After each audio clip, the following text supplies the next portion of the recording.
Dear Love, 2 taon na kami ng boyfriend kong si Clyde. Pero kahit kailan ay hindi ko pa inaamin kahit sa aking pinakamatalik na kaibigang si Erin na may label na kami. Ang sinasabi ko ay nililigawan pa lang niya ako. Kahit na ang totoo niyan ay kami na talaga. Ewan ko kung ano yung problema. Maganda naman ako, maputi, charming, chinita, pero hindi ako lapitin ng mga gwapo. Lagi na lang yung mga lalaking mabait lang ang masasabi ko. Si Erin na aking kaibigan ay ang tipo ng taong mapili. Alam niya kung ano ang type niya sa lalaki. Gaya ngayon, ang gwapo ng boyfriend niya. Lagi niyang pinopost sa social media. Mapa story, newsfeed, reels, video at kahit ano pa. Samantalang sa akin, niloloki ko dahil pangit ang boyfriend ko.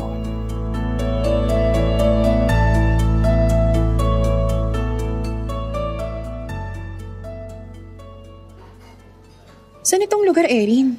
Bagong cafe ba ito na pinuntahan niyo ni Rafael? Oo, nakita lang ni Rafael yan nung nag-shared post ako about sa cafe na yan. Tapos, dinala na niya ako doon. Wow! Grabe talaga yung pang-i-spoil sa'yo ni Rafael, no? Oo nga eh. Kaya naman ganun din ako sa kanya. Give and take yung relasyon namin. Ako, sure ako na napapasaya ko din siya at natatrato ko siya ng maayos. Ikaw, halos 2 taon na siyang nanliligaw si Clyde. Pero bakit hindi mo pa rin sinasagot? Ano ka ba? Siyempre gusto ko lang naman na sigurado na talaga ako. Kasi baka mamaya, hindi pala siya loyal. Saka alam mo minsan, na-off ako sa kanya. Huh? Anong problema? Alam mo, proud na proud nga sa'yo si Clyde. Parang fan page mo yung social media profile niya. Saka, nakita ko rin kung paano kanya itrato saka i-spoil. Nakita mo ba na puro local brands lang yung kaya niyang ibigay? Sa'yo, grabe si Rafael ha. Yung mga high quality at branded yung mga binibigay. Ano ka ba? Darating din ang time ni Clyde. And dapat, matuto ka mag-appreciate ng tao. Tandaan mo na ibinibigay naman ni Clyde lahat ng makakaya niya sa'yo. Ang tiyaga nga niya taga Maynila siya pero kahit umuulan, nagmamotor siya makapunta lang sa'yo. Taga Maynila din naman si Rafael. Ang swerte mo nga, passenger princess ka. Samantalang ako, nakaangkas lang sa likod. Bes, nalulungkot ako sa mga naririnig ko ngayon. Hindi ganyan ang pagkakakilala ko sa'yo. Ang susi na kakilala ko, nagmamahal ng totoo. Marunong umunawa. Marunong makontento. Kung may problema man kayo ni Clyde sa ngayon, sana maayos yan. Tandaan mo, bihira lang dumating sa buhay natin yung totoong magmamahal sa atin. Pwede ba akong maging honest sa'yo? Ano yun? Parang nanliliit kasi ako sa sarili ko. Bakit hindi ko ba deserve maikain ako parati sa labas? Madala ako sa mamahaling restaurant, yung tipong makakapagsuot din ako ng dress. Mabili ako ng magagandang gamit, madala ako sa magagandang lugar. Bakit hanggang kay Clyde na lang ba ako? Wala bang darating na better? Nalulungkot ako para kay Clyde. Ano? Hindi mo ba naririnig yung side ko, be? Bakit si Clyde pa rin yung iniisip mo? Ayun dapat yung tanong. Bakit hindi si Clyde ang isipin mo? Ang tagal na niyang nanliligaw sa'yo. Hindi mo pa siya sinasagot pero kahit ano palang gawin niya sa'yo, baliwala kasi hindi niya napupunan yung gusto mo. Alam mo, sayang yung oras ng tao. Kung hindi mo talaga siya gusto, kung takot ka lang na mag-isa or kinikip mo lang siya para sa atensyon, tigilan mo na. Mas deserve ni Clyde na makatagpo ng totoo ring nagmamahal sa kanya. Hindi nga kami. So kung manligaw siya, edi go. Bahala siya. Hindi kayo, pero lagi kayong magkasama. Saka huwag ka rin umasta na parang wala kang exclusive na dinedate sa social media. Kasi sana, isipin mo rin yung nararamdaman ng taong nandyan para sa'yo. Dear Love, naiinis ako sa kaibigan kong si Erin.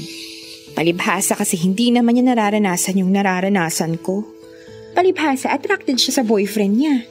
Palibhasa na ibibigay sa kanya ng boyfriend niya.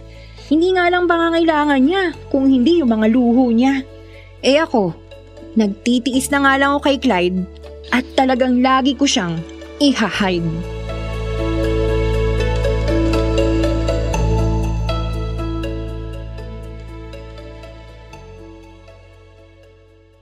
Anak, mabait si Clyde.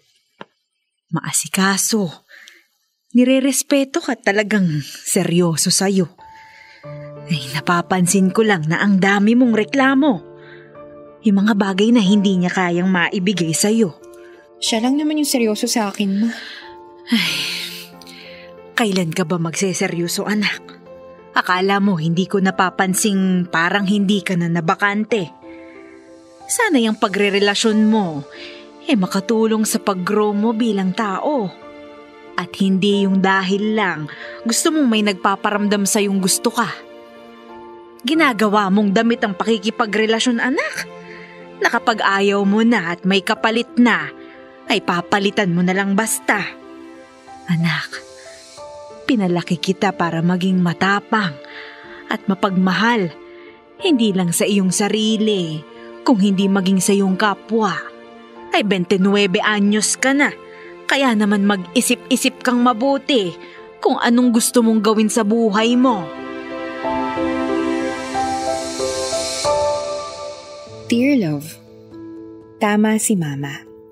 Saka ako lang iiwan ng isang tao kapag may kapalit na ako. At sa katunayan yan, ay kahit na may relasyon kami ni Clyde, ay 3 buwan na akong nasa dating apps. Nagbabaka sakali. Umahanap ng tsansa na baka may lalaking mabibighani sa akin na mas mataas naman ang antas ng pamumuhay. Pero sa aking nararanasan, ang mga lalaki dito ay panandaliang saya lamang ang hanap. Pinagmasdan ko ang litrato namin ni Erin. Mas bata siya sa akin pero mas malayo na ang narating niya.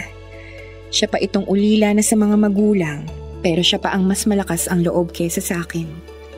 Minsan sinisisi ko ang aking mga magulang na palagi silang nandyan na kahit hindi ko naibigay ang best ko, ay alam kong may sasalo sa akin. Hindi gaya ni Erin na kaya malakas ang loob dahil wala siyang choice. Tinignan ko rin ang aking sarili sa salamin. Sino nga ba ako? 29 pero laging hindi sapat ang sahod. Kontraktual, takot makipagsapalaran sa Maynila. Ilang beses nang nabigo. Feeling prinsesa na umaasang isang araw ay may sasagip sa kanyang isang prinsipe. Hanggang ngayon ay wala.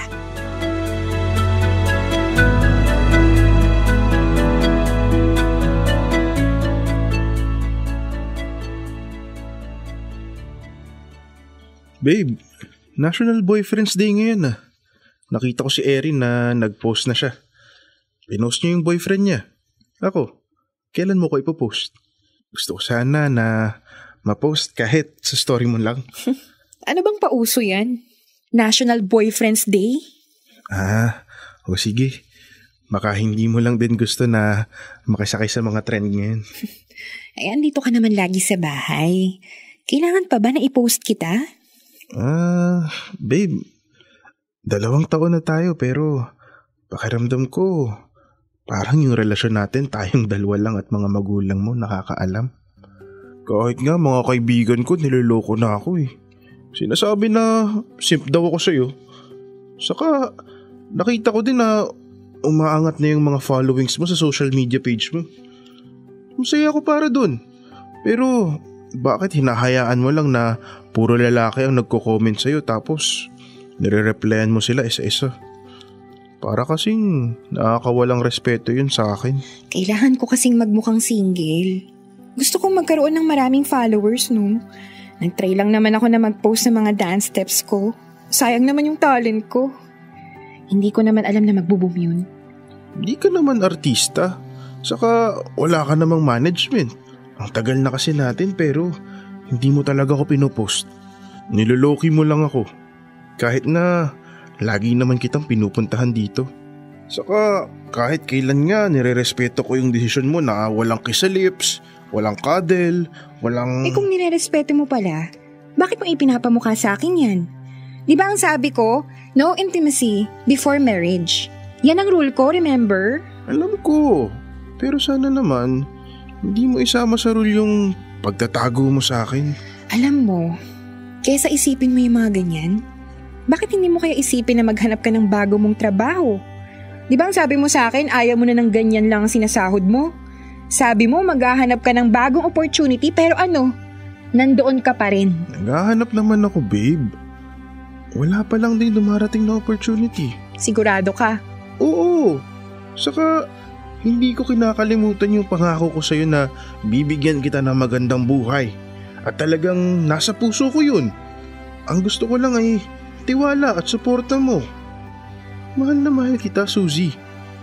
Kahit nga rin I love you, hindi ko narinig sa'yo. Dami mong reklamo. Kung ayaw mo, pwede mo namang iwanan mo na ako. O kaya tumigil ka na. Maghanap ka na lang ng iba. Bakit ba ang dali lang sa'yo na bitawan ng mga salitang yan sa akin, Suzy? Ayan ka na naman sa pagiging sad boy mo. Alam mo dapat itong Sabado ko, nagpapahinga ako pero andito ka para lang artehan ako. May pa-National Boyfriends Day ka pang nalalaman. Baka nga pag nagkaroon ng trend na National Sad Boy Day, ayun, doon kita ipopost. Alam mo, inaantok na ako. Sige na, umuwi ka na. Okay, I'm sorry babe. Sige na, magpahinga ka na.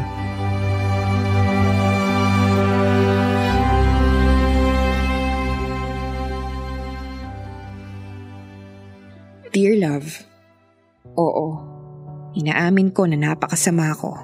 Hindi ko siya kayang ipagmalaki sa mundo pero hindi ko rin siya kayang iwanan. Hindi ko kayang mag-isa. Mahina ako pero wala pa rin talaga akong makitang lalaking gusto ko. Yung alam kong sasaya ko. Yung alam kong maipagmamalaki ko. Yung hindi lang kada National Boyfriends Day, kundi everyday kong ipagmamalaki. Masyado na ba akong kinakain ng inggit? Hindi ko na ba talaga nakikita ang sarili kong pagkukulang? Mga pagkakamali. Bakit ang dali lang para sa iba makahanap ng taong swak na swak sa gusto nila? Bakit sa akin hindi? Patuloy ko na lang bang i-hide si Clyde? Gusto ko siyang iwan pero may parte sa puso ko na hindi ko kaya pag wala siya. Hindi ko kayang kapag wala ang presensya niya, kapag wala akong matawagan sa oras na nangangailangan ako. Napakasama ko.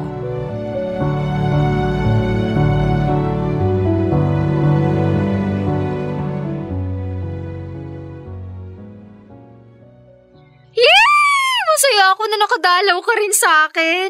Ikaw masyado ka nang busy. Wala, parang na-shadowban ata ako.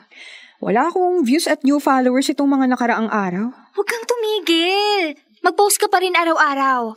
Nga pala, kamusta na kayo ni Clyde? Sinugot mo na ba siya? O may nagugustuhan kang iba? Katunayan yan. Hindi niya alam na nasa dating apps ako. Eto, may bago akong mga nakakausap pero tiyagaan lang din. Yung iba dito, puro paasa. Pa-fall tapos aya-aya lang ng date sa coffee shop. Kailan pa naging date ang kape?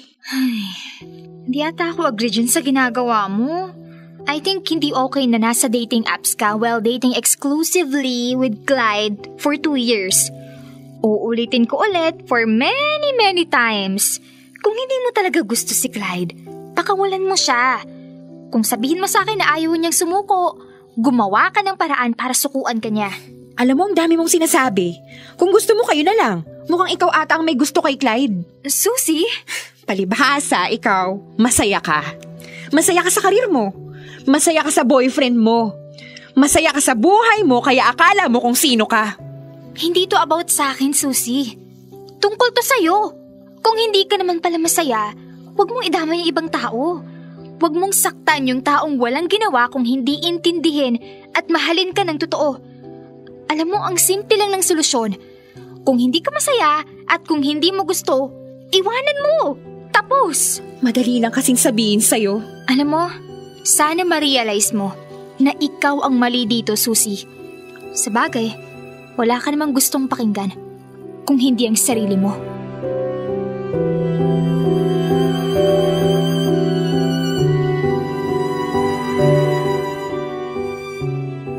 Dear love, ilang tao pa ba ang dapat magalit sa akin bago ako matauhan? Hindi ko alam kung ano bang dapat gawin. Gusto ko lang naman na maging masaya. Gusto ko lang naman na maranasan ng tunay na ngiti. At ang maramdaman ko na para akong prinsesa at hindi ang habang buhay na naghihintay sa taong alam kong wala ring pag-asa sa buhay na kagaya ko. Napakasama ko. Pero gusto ko lang naman magpakatotoo sa nararamdaman ko.